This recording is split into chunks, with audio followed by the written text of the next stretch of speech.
American dream is dead. But if I get elected president, I will bring it back bigger and better and stronger than ever before, and we will make America great again. Thank you. Thank you very much. 2016, year of the snake. Time for a change in the White House, y'all. Bring it.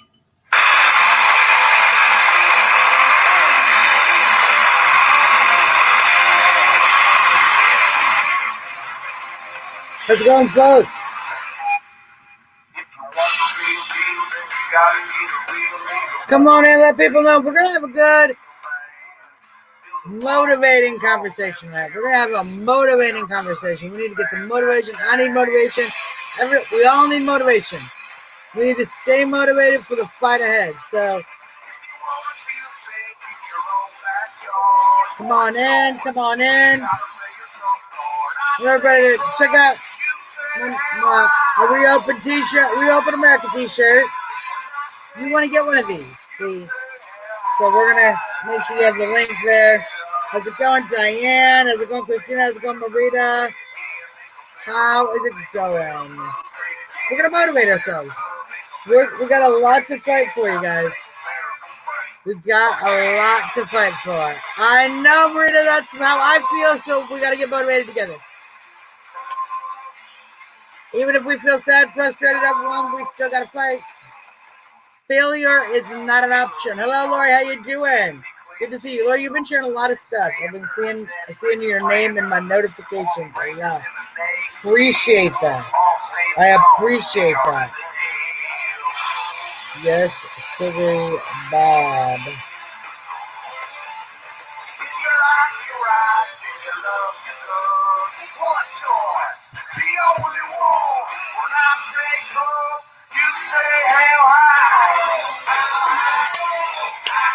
I know, but I know.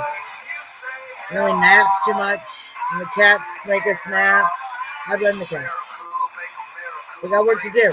We got work to do, my friend. Every patriot has to do their part. I know, John, I know. That's what we're going to do. That is what we're going to do. I said, what do we need done? What do we need to talk about?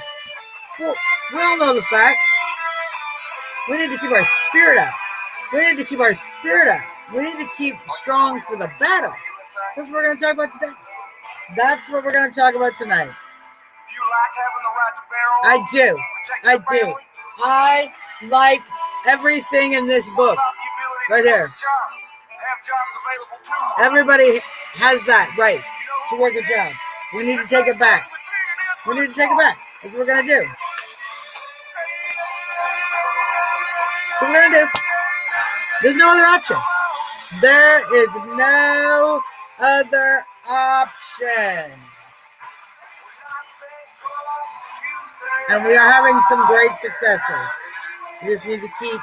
We're going to talk about how it is to be in the thick, because that's what we're in. We're in the thick.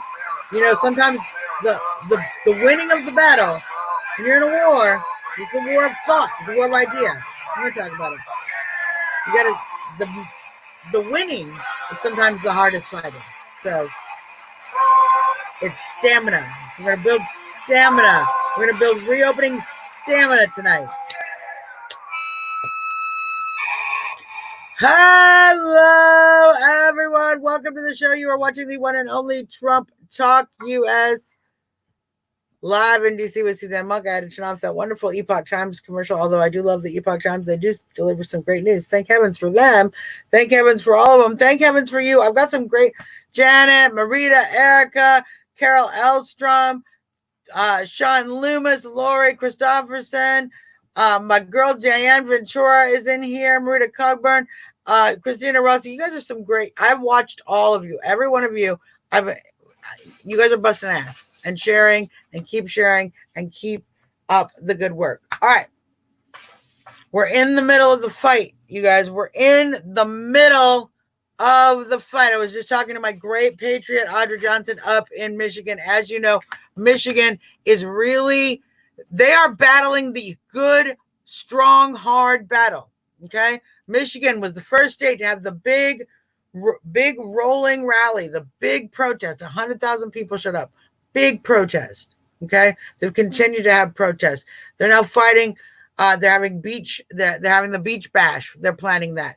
They've continued to push back against Whitmer. Whitmer has pushed back against them. They got the legislature. They stormed the Capitol. They didn't really storm. They peaceably assembled in the People's Building, the Capitol. Some of them armed, as is their right, by our beautiful friend right here. God bless this. Will not die on our watch. Love this. Love this. Love this little guy. Great work. Now they're in the thick of it.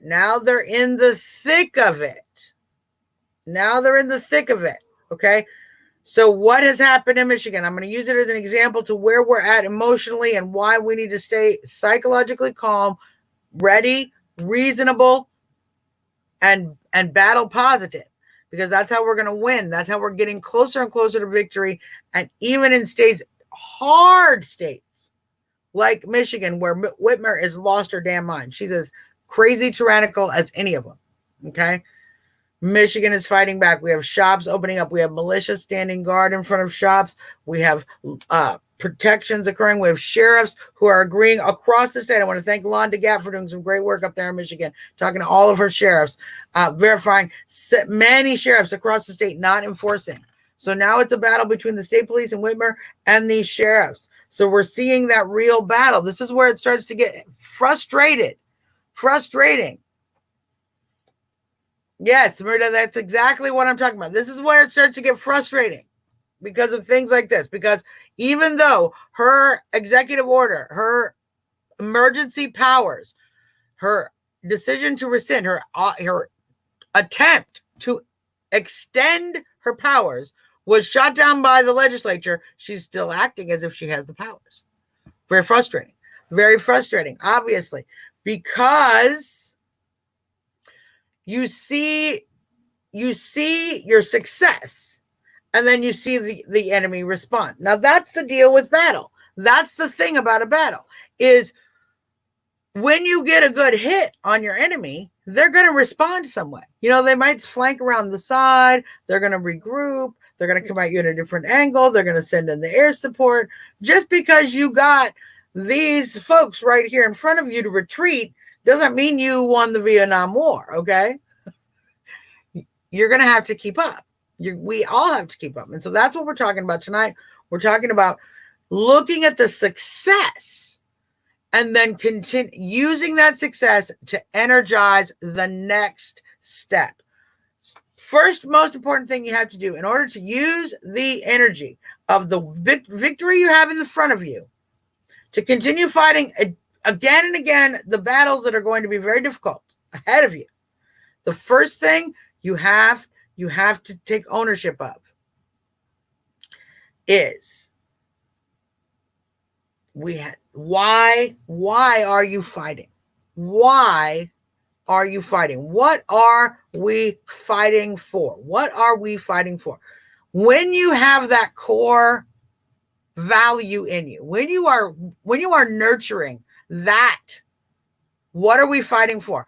Not what we're fighting against necessarily, because we read a lot of articles and we're like, oh, I'm so mad at Whitmer for this. I'm so mad at the Kentucky governor for this. I'm so mad at Cuomo for this. I'm so mad at Muriel for this. You get mad, and now you're fighting for revenge. You're revenge fighting. That's exhausting. Okay. You get too angry when you lose, you feel bad, and you act out of anger. That's not the good battle. The good battle, the comfortable battle, the way you can get up and fight every single day, the way you get up and you win, the way our founders fought, is they were fighting for a principle. Okay. We're fighting for a principle. And that principle, in a nutshell, is citizen governance, self-governance. We, the people. We are losing, we, the people. That's what's happening around the world. We are losing. When Whitmer says, I'm going to extend the order even when I have been voted down. I'm going to ignore the process of law. I'm going to ignore the rule of law. I'm going to operate as a king. Now, okay, that's what's most important of all. Now, it's exactly one of the things I was talking about with Audra today. We had a great talk. You know, I call my Patriot sisters. Diane, I call Audra, I call my friends, you know, out in California, Genevieve Peters, Deanna Lorraine. I call a lot of my patriots, okay, to give myself to build up my strength when I'm feeling tired, when I'm feeling frustrated, when I'm feeling overwhelmed. How's it going, Lisa? I call my people, you know, I call my sisters, I call my brothers, I call my people up, and we have these good conversations about what we're doing. We vent out. You know, we laugh, we tell a little bit of jokes, we say some crazy, radical, revolutionary things that, you know, we don't post on Facebook about, because we're trying to keep people motivated to win the fight at hand. And what I said to her, and it was, you know, she was like, yep, that's totally what we need. We need to reopen the country. I know it becomes difficult. We want to get justice justice against these governors who are shutting us down. We want to get them arrested. You know, we want to get them prosecuted. What we need to do is get open. We get open first. Then we're going to take everybody down who tried to shut us down and keep us shut down, and we're traitors to our country. Okay? But so important, reopen first. Why reopen first? Because first we restore our rights. It's like that moment on the plane when the stewardess says, you know, first put your mask on. First, put your mask on, and then you can help your child. Why? Because they don't want you passing out in the middle of helping your child. That is not going to work. You're going to be most safe. Everybody's going to be most safe if we get our rights back. The first thing we have to do. So the goal is get your rights back. Everything we're doing is to get our rights back. 100%. Where did Lori say this? Taking back our freedom is 100% the goal. And that involves our right to choose whether or not we go to businesses, our right to choose whether or not we wear a mask, our right to choose whether or not our business is open, our right to choose our own healthcare procedures, our own decision on how to protect ourselves and our family from medical concerns, not the government telling. The government has never had the authority to tell you how to avoid a sickness. The government has never had the authority to tell you how to avoid getting sick. Okay? They make guidelines, but we've now let layers and layers. And this is why it gets frustrating, because as we're peeling back one way, and this is why the successes we're seeing are so important, because we're seeing that when you get the sheriffs to actually defend the Constitution, well, we do have this problem now with the state licensure. Oh, we've allowed layers and layers of bureaucracy and regulation to place this web over our society. We've allowed layers and layers of bureaucracy. And I've been saying this for literally probably 2 decades solid. How old am I? No, it's getting maybe a little more than 2 decades. That we need to roll back what we call the alphabet soup. But we're now seeing that the alphabet soup of regulators, the FDA, the EPA, the USDA, all of these things they have. It's just letters. The FCC, the FAA, tons of stuff. Layers and layers of control and opportunities for control. Now, here is why each success is a victory, because we get peeled back. We get peeled back. See, exactly. I love Sean. Sean says, I was confronted at the post office today. I had my mini constitution on me. I held it up and read it. Yep. And said, read it. I would read it out loud. Sometimes you need to read out loud because the children can't read. This sometimes the problem. Mine conveniently opens to the Bill of Rights every single time. And I think I have 5 copies. One of them is really sweaty because I keep it in my back pocket and in all public situations. I have one in my purse. Just, you never know. You might need a constitution. That's your handbook. That's what we're defending. What we're defending is our basic rights to private property ownership, to our redress of grievances, to our right to assembly, to our freedom of religion, our freedom to speak out. We're having that crushed. We are seeing government manipulate and control property in a way that is unprecedented. We do not have private property rights if we can't be open for business. The government can advise, okay? But without having passed these rules through legislator, through laws, into laws, through the due process of law creation, we will continue to need to fight every step of the way. Now, so what do we find out? We have the power of the sheriffs. That's great. That can set up a battle. You're going to need to continue to have the back of your sheriffs. Now, as we continue to get critical mass, we get our sheriffs involved. We get our district attorneys involved. They're supporting us to reopen. More and more of our local mayors start to get a supporting of reopen.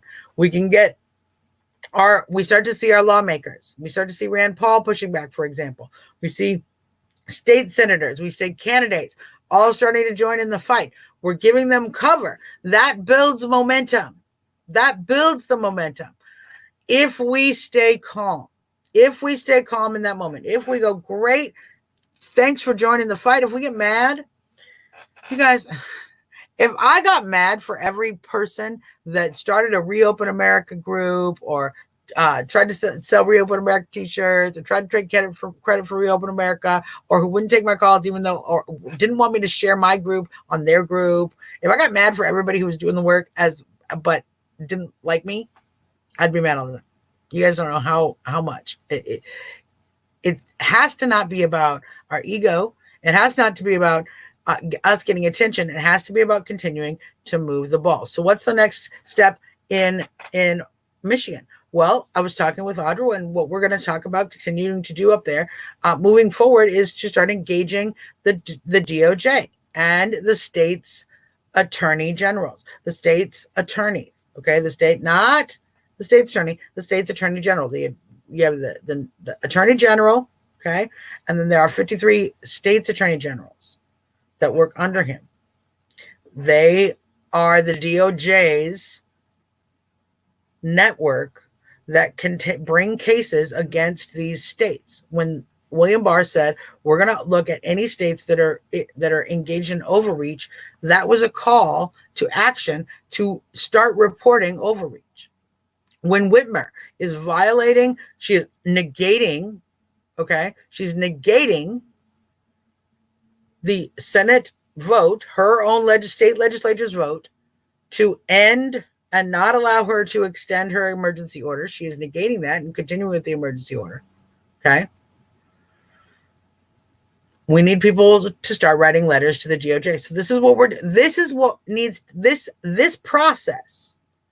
We try one thing, it works. It's not that it didn't work. It works. It backed them into a corner. It backs Whitmer into a corner. Now she's got to start fighting with licensure. Okay. Well, these are things we can begin lawsuits on.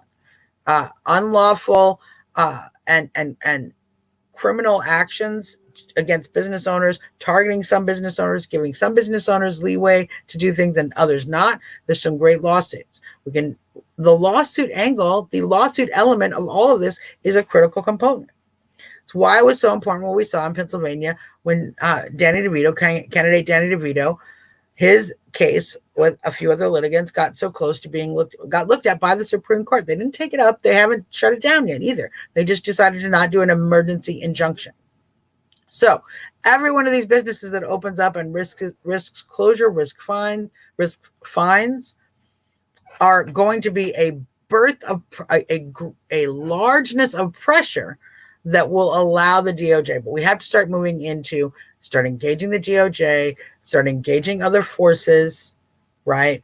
Continue to support those. But this is the second thing.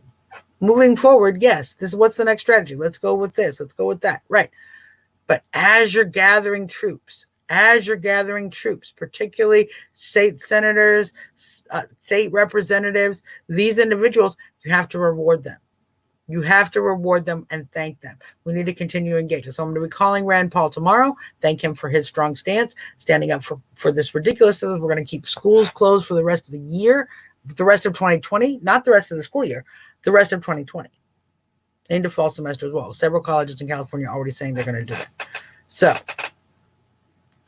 yes, Marita exactly is saying the governor's lost 3 lawsuits. Many more need to be filed. And the problem is the shutdowners are intentionally slowing the process of all these cases with their coronavirus shutdown BS. Everything is slowed down because of it. So it's making fighting a little more difficult. You're right. And that's why take time to thank the people who are fighting with you.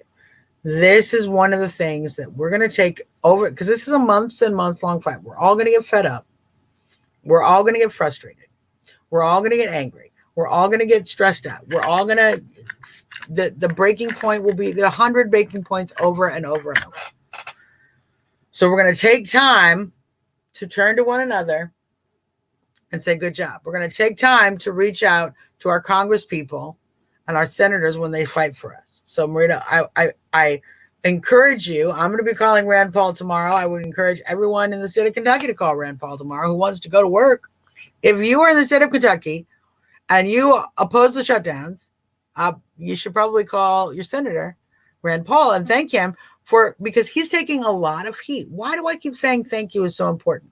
Why do I keep telling people, thank these politicians who are doing what you want them to do? Because they're getting the heat from the other side. Do you understand that? He, in that meeting, was accused of, Rand Paul in the hearing was accused of being an idiot, of not caring about children's lives, about all of this crap. All of it.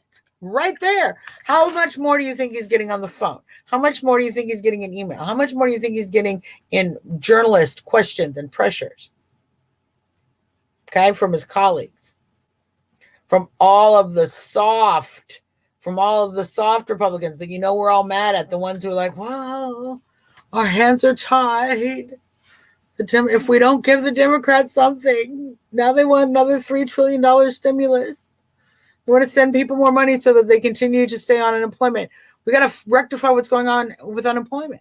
If your boss says, hey, come back to work, and you say no, you no longer are laid off, you have quit, and your unemployment needs to dry up. And we need to make sure that's happening in every single state, that the regulations that protect unemployment exploitation are still being enforced. So another thing we have to keep track of. And so, yes, exactly what I'm saying, Marita. Exactly what I'm saying. Stop it. Cat's freaking out. Here. Yes, he is taking a lot of heat.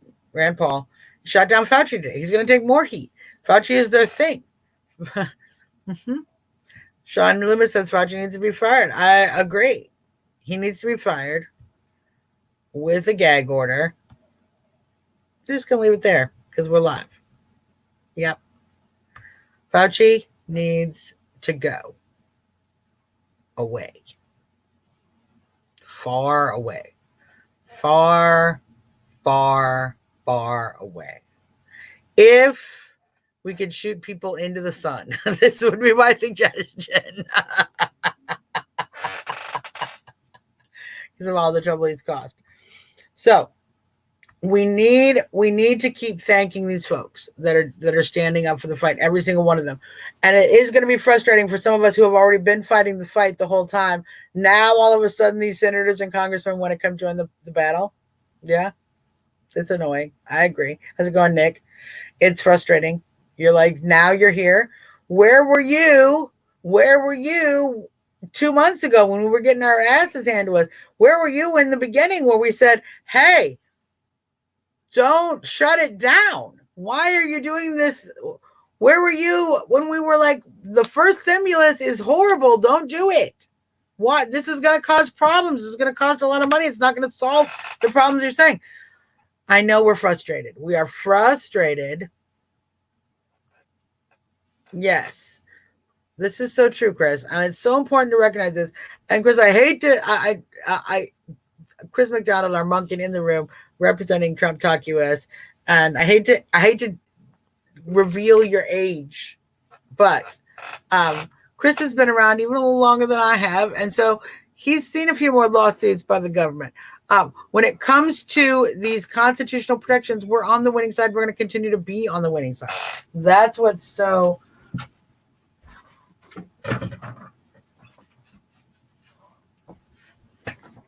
Sorry. That's what is it requires the patience. It requires the patience. That's what we're going to continue to work on. So we are seeing the victories. We are seeing the victories. We are going to continue to see more victories. The momentum is in our favor. The momentum is in our favor. Look, see, Chris is on. He's at 67. 67. So it's got to, it's got to pinch more years on me. Just a few. Just a few. I'm 48, so we're being mildly sarcastic. But point is, we're going to see victories. We're on the winning side of this issue. We can't stay closed down forever. People will continue to get more and more angry, but we need to continue to help them get angry. And part of that is to reward those who continue who join the fight. And that does get frustrating because you do have to give them credit for being there, even though you might have been there much longer and have been like, oh yeah, thanks for supporting the fight. We've been in for 2 months and lost our business and everything, and you weren't even there, and you were telling us to shut down and listen to experts and coughing and bubbles, whatever you're doing. It's frustrating, but we're going to be okay. We're going to be okay because we're on the winning side of this. We're going to be okay because God is on our side. We're going to be okay because because we have to be okay. Because we have to be okay.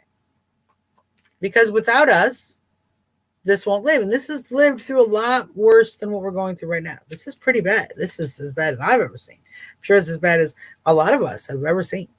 But before we were born, some really bad stuff happened. And we don't even know that because they've watered down that history of how at risk we have been in the past, not from, medical shutdowns, but imagine living through the time of the Japanese internment camps. Imagine living through the time of Wilson. Imagine living there have been a great deal of times when we have seen oppression, the Great Depression, economic devastation. We have seen bad decisions by leaders. We've been dragged into wars that we didn't belong into. We have seen it time and time again, some very difficult things, and we have come out of them. And we will come out of this again. As long as we remember what we're fighting for. We're fighting for freedom. We're fighting for individual liberty. Life, liberty, property. Such an important, see how we already took that word out. They don't teach us anymore that was a critical word that the founders intended for us to have: life, liberty, right to property. That means right to open your business, right to conduct free exchange between individuals. There's a great story in Pennsylvania. There's a woman who has a farm stand. She sold her vegetables on the farm stand, and there was a farmer. Egg farmer who was going to have to euthanize thousands of his chickens because, as we have seen, we have overregulated our industries. We've overregulated our industries. So the farmer who has the eggs can't sell the eggs directly to the grocery stores here in the United States. Why? Because in order to sell an egg in the grocery store in the United States, your egg has to be looked at by the USDA. It's got to get a little stamp on it. It's got to go through all this process, this regulation to protect you from picking up an egg, okay, and having a germ on it, to prevent you from having to wash your eggs when you get home, to protect them from germs. Okay. So this woman, she went to the farmer and she said, look, I can help sell your eggs. And he was like, all right. She has a little farm stand. How many eggs she's going to sell? She sold $36,000 worth of eggs in like 3 days. $36,000 worth of eggs in like 3 days. Why? Because she could sell them at the market, at her stand directly, without that regulatory process that's preventing a lot of our farmers from getting the food directly to market. Who is allowed to go through those processes? countries like Chile, where we're importing, we have allowed our government, our federal government, to layer regulation over regulation over regulation. That's the web. That's the web we have.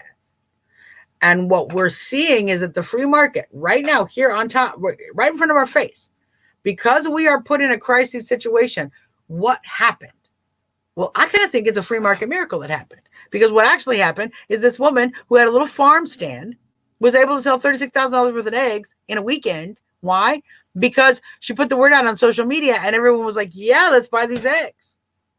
They were a good price. People wanted to support the small business. They wanted to keep the chickens alive so that we continue to protect our food supply. The consumer chose to buy those eggs. Highly successful.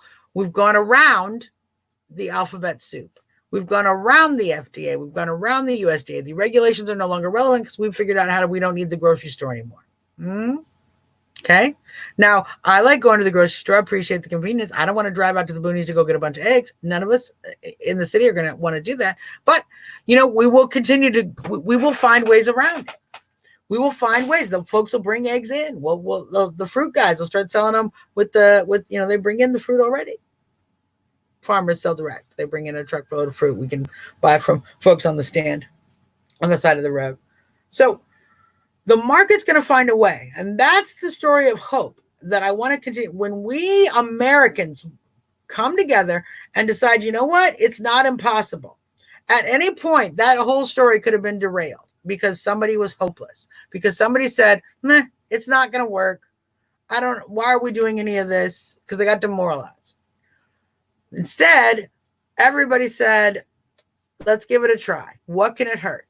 The woman who said, I just have a little farm stand. She could have said, I can't save this guy's farm. I can't prevent these chickens from being, why even try? She could have said that. But she didn't. She went to the farmer. The farmer could have said, you can't sell these eggs. This is stupid. Why even try? Because you're not going to be able to do what you're saying you're going to do. It just seems like it's a wasted effort. But he didn't. He said, I'm going to give her a try. He didn't think she could do it. What happened? One woman with a good idea and the decision that she didn't like the way things were turning out. One woman, one, you, me, any one of us could be one person. One woman saved that farm because she went to talk to the farmer. And then she motivated so many other people with that one light. This little light of mine, I'm gonna let it shine. Yes. And what you're saying is entirely true. Chris, right here, this is how business is. Yep, I have the article on the page and on my page, Marita, and on Reopen America, and probably on Reopen America supporters. I think I put it on all the pages, but it's on my page. Chris says that little stand could become a supermarket if she added a few more farms with different produce. Yeah. And then we get a little shed over the roof. This is actually how businesses form. We can just reform. We can reform businesses. We can go around. What we're seeing is an opportunity because they have taken such complete and utter advantage of us, because they refuse to abide by the rules they have given us. For example, the Chicago Fire Department and the mayor of Chicago held a graduation service for the 86 graduates of the Chicago Fire School, fire department program. Now they're going to be firefighters. They held an in-person graduation. Did your kids get to hold their graduation? Did your students who graduated from college get to go to their graduation day this year? Did your students who graduated from high school get to go to their graduation? No. But the mayor of Chicago and her fire department friends, whoever she decides can have a graduation, they had a graduation.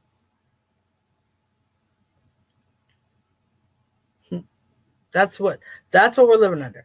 Michelle, good to see you. Good to see you. Thanks for stopping in. Helping each other out, Jenna, is the American way. 100%. Finding solutions together is the American way. 100%. The American way is what is going to save us, which is why, if you feel alone, come talk to folks in the group, share, post, write some messages to people, keep making connections with individuals who can support. Share positive stories. You're actually setting your mindset up. Every time you share negative stories, we got to know the information. I don't want anybody to stop sharing sound and important information. That's critical. But make sure you're balancing that with sharing positive stories, like this woman in Pennsylvania with the eggs. Oh my God. Isn't that a great story? Isn't that a great reality? It's not a story. It's a real thing. It really happened. That's really what's happening. One woman was able to save a farm. This man's farm probably would have been bankrupt. He would have had to kill a huge percentage of his resources. Maybe close down forever ultimately. He's now able to pay for the feed. None of the chickens have been killed. Okay? It's an amazing story. Share these things. Share the victories. Understand, even when the victories are met with resistance, okay? Even when the victories in Michigan are met with resistance, the original victory remains. When we're in a battle, when we've learned how to get the enemy to retreat, we just do it again. We just do it again. We do it again and again and again. We keep taking that same battle. We keep going. We keep rejuvenating ourselves for the fight with that victory. Remember how we did it the last time? We're going to do it again. Every war is fought this way. No war is fought one day. You guys, we have gotten so, I hate to say it, spoiled. We've gotten very, very spoiled because we've seen a world where we just barely do a few little things and, we get a response, bada bing, bada boom. You know how easy it was to elect Trump? Everybody's like, what are you talking about? It was horribly hard to elect Trump. Okay. Compared to what we're doing right now, it was easy. And we got spoiled. We yelled. We went to rallies. We had a good time. We got the president we wanted. Boom. Bada bing, bada boom. Easy peasy lemon squeezy, right? Now, we don't just get to go to rallies and have a good time and wave signs and wave flags and we get what we want. We actually have to go rally, wave signs, yell, make phone calls, engage, write letters, take risks, support others who are taking risks, pass a little money around, volunteer, donate when you can to people who are doing the good work. If you can't do it, but you can, afford $10, $20, $30, $40, $50, $100 to support somebody who is, great. Great. But we all have to agree that the mission is we're going to protect this Constitution. We all have to agree, if you're on Team Reopen, the reason that you've become on Team Reopen, the reason you've decided you're a reopener and not a shutdowner, is that you understand that shutting down is anti-constitutional, is unconstitutional. Shutting down is unconstitutional. We all go through this circle. Every one of us has to go through this battle of fighting, explaining ourselves. Why are you a reopener? Why do you want to reopen? Why do you want to kill grandma? Blah, blah, blah, blah, blah, blah, blah, blah, blah. Okay? And I'm happy we've gone through every argument. We've defended a million times. We've explained there's more death with the shutdowns than there is with being open. If we remain shut down, we're going to cause more death through suicide, through domestic abuse, through child abuse, through alcoholism, through starvation, through lack of access to regular medical care, not just COVID-19 care. Okay? We've made that argument. We've made that argument 100 times. This is sweet. I'm going to say this right here. Sean Loomis.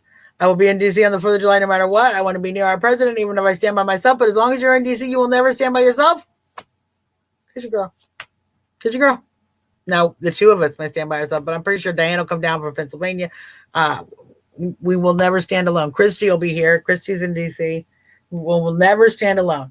We might stand in a group of 5 or 10 people, but we won't ever stand alone in DC. We're looking to get a few more people out for the DC Reopen DC rally that we're having on Thursday.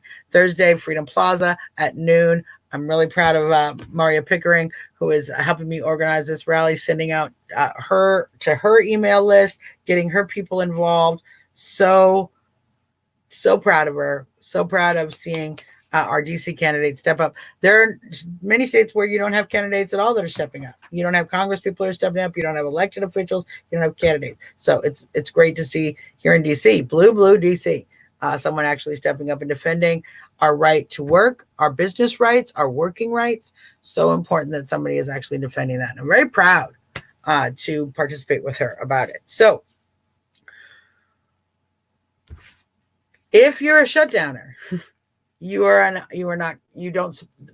gone through all the explanation, and I wanted to finish this point.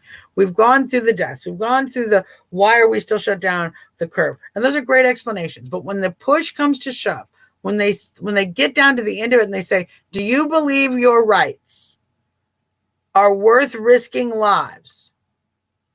The answer is always 100% yes. Your rights are worth risking lives.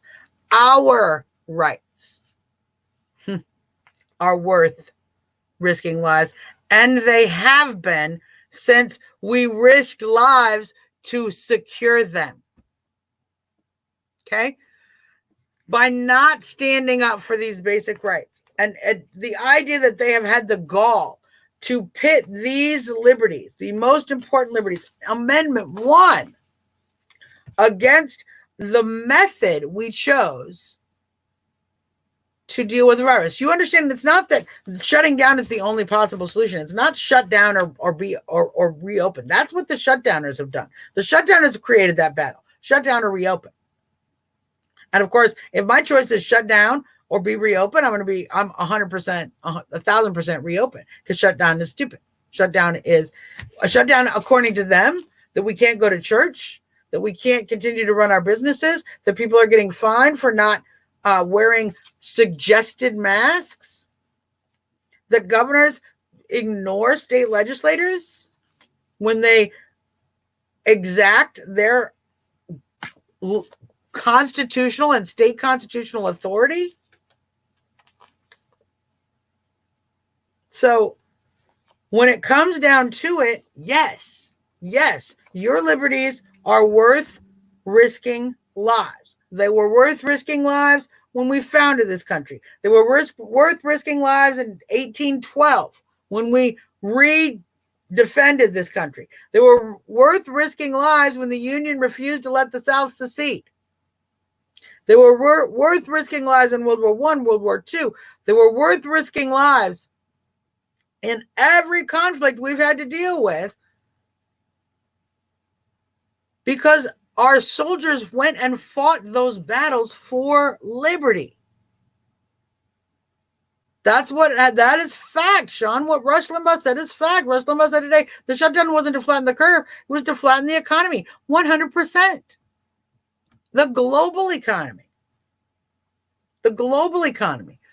But when it comes down to it, how did we get the global economy? Well, part of it was the vast liberties that we as Americans enjoy. I watched a great video from Germany, in Berlin. And it was a reopened protest, and in the lockdown protest in Germany. And you had to read the subtitles because it was all in German. But the Germans were saying the same things we're saying. They're saying the same things. Our rights are being taken. Our constitution is being trampled. And I had the thought, a lot of the rights that Europe has as a constitution, a lot of the individual liberties that citizens around the world have gathered from their government come from America having this constitution. Okay? They come from us.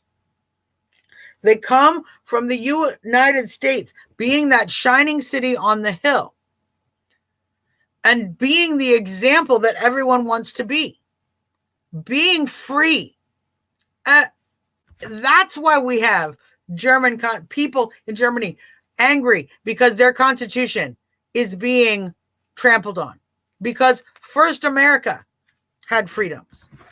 And then that urge for freedom, how's it going, Valerie? That urge for freedom spread through the globe. If we can't defend it, we literally just told everybody, freedom, it's fun if you can keep it. But, don't work too hard to try. So, are freedoms worth dying for? Yes. Are freedoms worth people dying from diseases for? Yes. And those two things aren't opposite. Okay? We could have very easily prevented many of these deaths could have been prevented. Many of these deaths. First off, you know how we could have prevented a lot of COVID deaths on the list right now? We could just not be lying about the actual cause of death. Thing one. Okay? Thing one. We could just not lie. Okay? We could actually just report the cause of death, as we always have since the dawn of time, without the CDC, without the CDC directing doctors and the federal government directing doctors through the CDC, through this task force. It's very frustrating. I know that they're even in place, that the president continues to listen to these folks, but there are things that we can't understand. Our job must be reopened. It must be reopened. Our job is not to figure out how the president gets rid of Fauci. As much as we hate him, it's not our job. Share why he's bad and move on. Yeah, he's bad. This is why. We're moving on. We have to reopen. We have to reopen because he was wrong. He was wrong. He said 2.2 million deaths. The economy died. We now need to reopen. That's not our battle. That's the president's battle. We have to fight our own battle. Our battle is to continue to put the pressure on our lawmakers, put the support to our reopening lawmakers, put our support to that. Why? Because we have to let the president know that we want our freedom, and we want it so badly that we're willing to pay any price. Okay? We're willing to pay any price. So when these folks ask you, well, are deaths worth it? Yeah, just tell them yeah and flip them all. To be honest, yeah. If you don't think so, you're an idiot. If you don't think so, you don't understand freedom. And you're an idiot because you don't realize that had we had not a plot against us of lies and misinformation, if what we had done is actually, thank you, Bobby, if what we had done is actually flattened the curve, made sure that our hospital capacity would not be extended, and that doesn't mean shut down, that those two things are not the same. Making sure that we do not overextend our hospital capacity and making everybody stay in their house those two things are not, they do not create each other.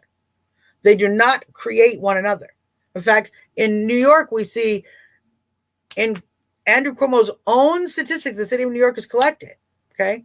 The state of New York has collected. 66% of the new cases came from people who were obeying strict stay-at-home orders.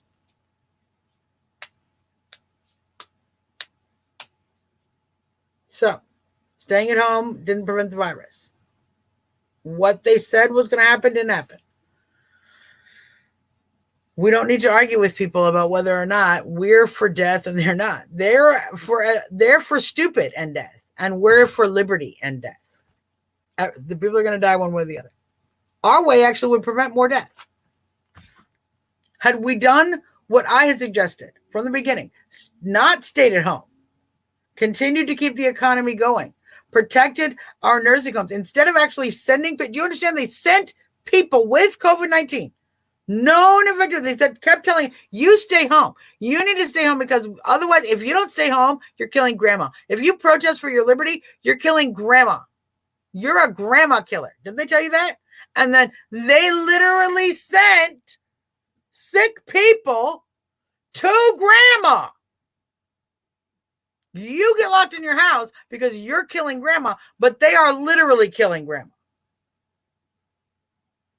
So we don't need to argue with shutdowners anymore. Their theory is entirely false. It's based on false premises. It's been built up with false practices. Their pandemic management plan wasn't a plan. It was an opportunity to take over the country. And we're not falling for it. And we're going to fight. We're going to keep fighting. And it's yes. This is why no to the $1 trillion Porcula plan by Pelosi. It is a death sentence to our economy. I agree. We're not, maybe not a death sentence. It's bad. It's bad. We'll fight through it. But here's a reality of what we need to keep in mind. Those payments, those $2,000 a month payments, are actually making it harder for people to go back to work. What? How would getting more unemployment, having more protection make it? Well, because people are making more money, getting more money from the government than their jobs. The coffee shops. I could tell. I could count on both hands the number of businesses I've been talked to or have talked through one person removed. Someone in our group, someone in our organization who has talked to them, who said, I tried to reopen. I want to be one of those people that just says, screw it, I'm going to reopen. I called my workers. They don't want to go back to work. Or my state is open. I got a waiver. I'm allowed to open. Or my state is open. I'm now allowed to open. I called my workers. They don't want to go back to work. They're making too much money on unemployment. So giving people more stimulus money is just an opportunity to continue to put us further in debt and to continue to drag out the process of reopening the economy. 100%. That's why the Democrats are the ones who support it. Yeah, see, and this is an unfortunate reality. Nursing home patients cost the state a lot. If your state is bankrupt, getting rid of the old helps. We've let our governments go too far. Now, we have an opportunity, and this is what we have to take a look at. Because we have now seen the light. We have now seen the illumination, okay? We know what can happen. We know what the government is now capable of. We now know what the government is willing to do. Okay? We now know that the government is willing to use anything, including a virus and they're willing to lie about it. They're willing to say it's far more deadly than it is. They're willing to pump a lot of propaganda. I agree, Bob. I'm going to put this up. Bob says, I deliver food for Cisco Foods to hospitals and nursing homes, and not one of our 106 drivers here got sick. Yep. We are dealing with a lot of lies, a lot of misinformation, a lot of propaganda that literally they're trying to tell us to believe things that aren't scientifically even possible, like contact tracing. They want us to believe that they can use our phones, which they can track you. I want to try to clarify this, my understanding that I'm trying to impart to people on this contact tracing issue. Okay. We need to reject contact tracing on the premise that it's not possible, nor is it going to be measuring what it says it will measure. And let me explain. Because everyone goes, yes, they can track us, Suzzanne, they can track us on our phone. I'm not saying that. I'm not saying they can't track us on our phones. I know they can track us. They track me more than they track you, Mobo.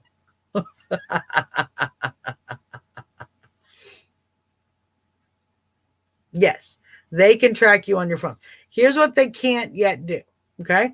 They can't take the data from my phone, right, and match it up with the data from your phones, all right, and calculate, did we come in contact with each other? They can do that, right? But then they have to take that data, and they have to print it, they have to put it out, they have to submit it to a human in some way that is meaningful. That means they can actually accomplish something. And what they were trying to say they can accomplish is knowing everybody an infected person has any possible connection with. And then being able to go find those people and quarantine them as if every person you were around contracts the virus, which is already insane. It is wrong on both the premise that they cannot actually process that much data and use it.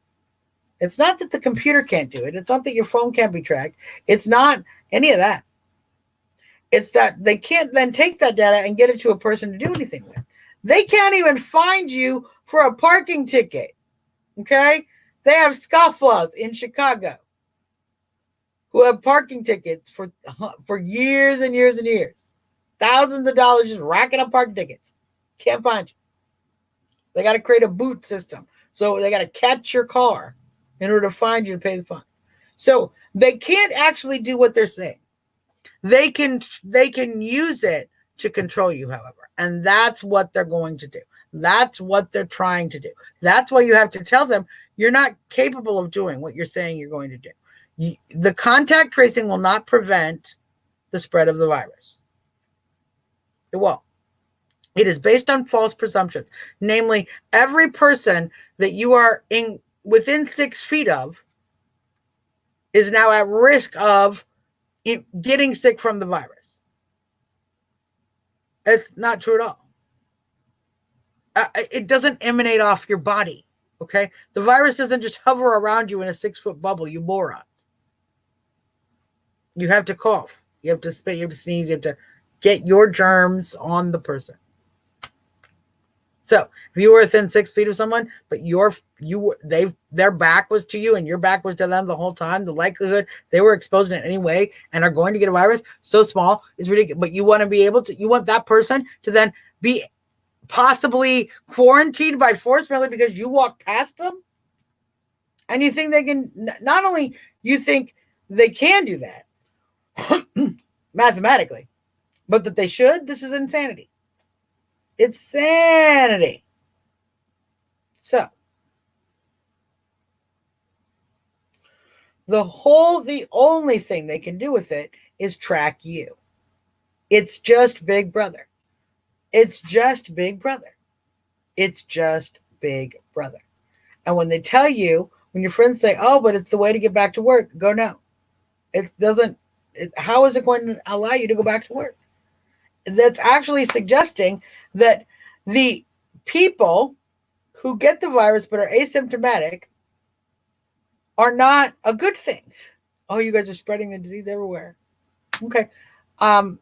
We're still looking at a death rate of approximately the annual flu. We don't track everybody because they got the flu.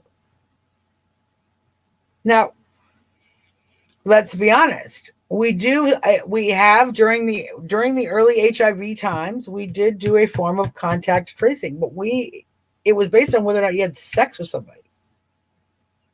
So if you got AIDS, we did bring it, the doctors would have you come in, and there were people who would say, all right, well, we want to, find out who you've had sex with.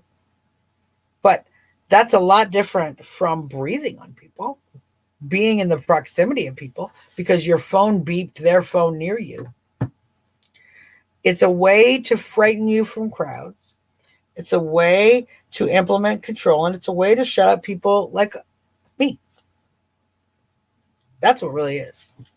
It's a way to put enough power in the hands of the state that they can track and manipulate people like me. That's why they're already talking about things like these orders where we're going to trace. Contact tracing gives them the authority to come to my house. See, it's not just about can they follow you.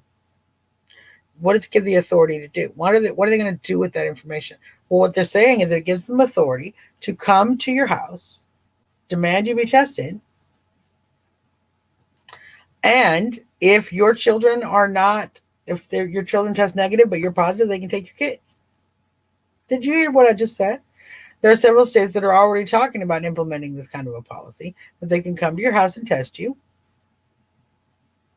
and if you are positive and your kids are negative, they can take your children away from you and home them in a foster home for an indefinite period of time. Even though your kids aren't going to get the disease. Even though you don't have any symptoms. So, we've never done that before. We should never do it again. But here's what we have to do. We have to stay focused on the battle at hand. We have to continue to support one another. We are having great victories.